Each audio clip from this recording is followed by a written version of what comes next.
A woman lost her sight in her 20s. 15 years she lived blind, the damage traced to her brain rather than her eyes.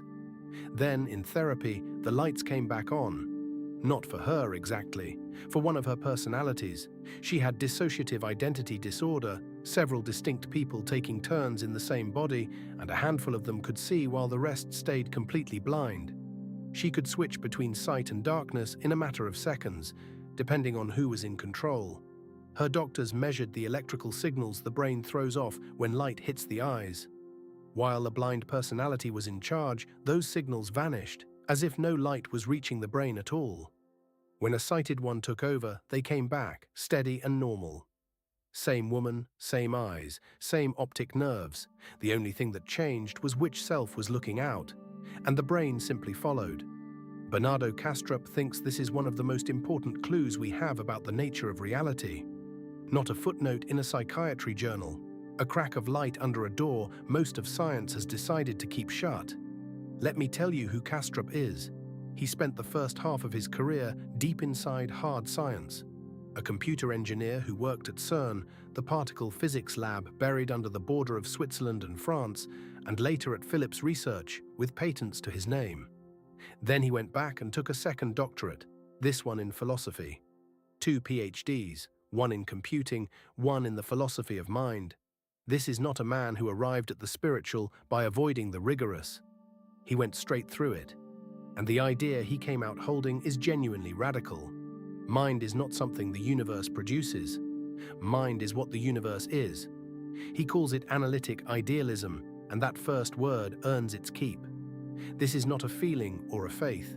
It is an argument built to be taken apart by anyone who wants to try. Start with the thing we all treat as obvious. The brain makes consciousness. It is an organ, a piece of biological machinery like any other, and somehow out of it comes the smell of cut grass, the sound of your own name, the sting of an old embarrassment. We say it so often it sounds like an explanation. It is not one. Nobody, anywhere, can tell you how physical matter could ever turn into felt experience. Not in practice, not in principle, not even as a rough sketch. David Chalmers named this the hard problem, and decades later it has not moved an inch. Kastrup makes the move almost nobody dares to make. If you cannot get experience out of matter, no matter how hard you try, maybe the trouble is not that you have not tried hard enough. Maybe you have the order backwards. What if you never had to get mind out of matter because matter was never the bottom layer to begin with? Idealism does not solve the hard problem. It dissolves it. It throws out the very assumption that created it. Now, the obvious objection: if everything is mental, why does the world feel so solid? Stub your toe on the bed frame at 2 in the morning and tell me it is all in the mind. But Kastrup is not saying mental means imaginary. The world is real. It is out there. It carries on whether you look at it or not. His claim is only about what it is made of underneath. Think of the dials in an aircraft cockpit. The altimeter is a real instrument giving real readings, and a pilot who ignores it dies. But the needle is not the sky. It is a stripped-down stand-in for something far richer you could never fly a plane by staring at directly. Kastrup says the entire physical world is that needle, the dashboard, and what it points to on the far side of the dial is mental process, the same stuff your own inner life is made of. Donald Hoffman gets to almost the same picture from the opposite end of science, through the mathematics of evolution, and calls it the interface.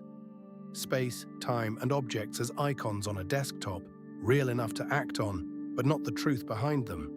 Two researchers with nothing in common methodologically, one coming through natural selection, the other through the philosophy of mind, both pointing at the same place behind the curtain. You have spent your whole life mistaking the dashboard for the engine. If this kind of deep dive is your sort of thing, a quick thumbs up genuinely helps more people stumble onto this work, and subscribing means you will catch the next one. Here is where Kastrup makes his boldest leap, and he is honest that it is a leap.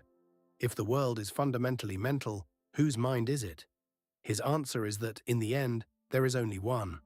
A single field of consciousness underneath everything. Which raises the obvious problem. If it is all one mind, why does it feel like there are billions of us, each sealed behind our own eyes, unable to read anyone else's thoughts? And this is exactly where he reaches back for the blind woman. Her one mind had split into separate centers of experience so cleanly that one could not see what another could, in the same body, in the same moment. Dissociation is a documented thing a single mind can genuinely do. Split itself into parts that no longer share their contents. Kastrup's proposal, made with his co-authors, is that we are that scaled up to the cosmos. Each of us is a dissociated alter of one universal consciousness, a private whirlpool that has walled itself off inside a single ocean. Your sense of being a separate self is real in just the way each of that woman's personalities was real. It is simply not the whole story. Is he right? Nobody knows, and he is the first to say so. This sits at the outer edge of what we can test. But look at what it would buy you if it held. It would explain why nature looks like one seamless, law-bound whole rather than a patchwork of little separate minds. It would explain why you cannot see out of anyone else's eyes. And it would take the strangest case in the textbook and turn it into a working-scale model of reality itself. That is what keeps pulling me back to this woman in the consulting room, blind and sighted within the same hour, depending on who was looking out. It would be easy to file her away as a rare medical oddity. Kastrup's wager is that we cannot afford to, because she shows us something we would otherwise refuse to believe. A single mind can divide itself into parts so separate that the lights genuinely go out for one and stay on for another, with the brain dutifully following along. If one mind can do that on a hospital ward, the question worth sitting with is what one mind might be doing on the scale of everything.